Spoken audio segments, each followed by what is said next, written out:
Hi friends, మీకు ఈ video నచ్చితే లైక్ చేయండి, సబ్స్క్రైబ్ చేయండి. కౌశిక్కి వాళ్ళ ఇంటికి రావటంతో లాయర్ గారు కూర్చోండి, వచ్చి సంగతి ఏంటో చెప్పండి అని వైజయంతి అడుగుతూ ఉంటే, చెప్పండి వైజయంతి గారు అని అడుగుతూ ఉంటుంది. రాత్రి కేదార్ దూరం నుంచి ఇదంతా గమనించుకుంటూ వింటూ ఉంటారు. కౌశిక్కి వాళ్ళ నాన్నగారు మధుకర్ గారు ఆస్తికి సంబంధించిన వేలునామాలు నా దగ్గర భద్రపరిచారు. ఆ వేలునామాతో పాటు ఒక మ్యారేజ్ సర్టిఫికేట్ కూడా నా దగ్గర భద్రపరిచారు. మధుకర్ గారు నా దగ్గర భద్రపరిచిన ఆ మ్యారేజ్ సర్టిఫికేట్ మరి ఎప్పటిదో కాదు, మధుకర్ వాళ్ళ తమ్ముడికి సంబంధించిన మ్యారేజ్ సర్టిఫికేట్ అని లాయర్ చెబుతాడు.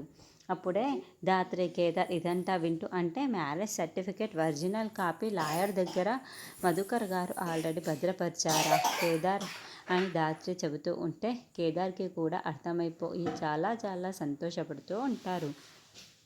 మధుకర్ గారి తమ్ముడు అంటే సుధాకర్ బాబాయ్స్కి సంబంధించిన సర్టిఫికేట్స్.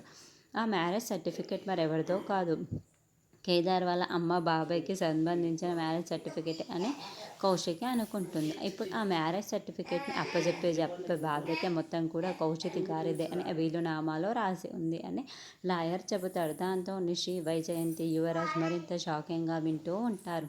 అంటే నేను కాల్ చేసిన ఆ మ్యారేజ్ సర్టిఫికేట్ డూప్లికేట్ కాపీ అయినా ఒరిజినల్ కాపీ ఈ లాయర్ దగ్గర ఉందా అని యువరాజ్ మరింత టెన్షన్ పడుతూ వింటూ ఉంటాడు.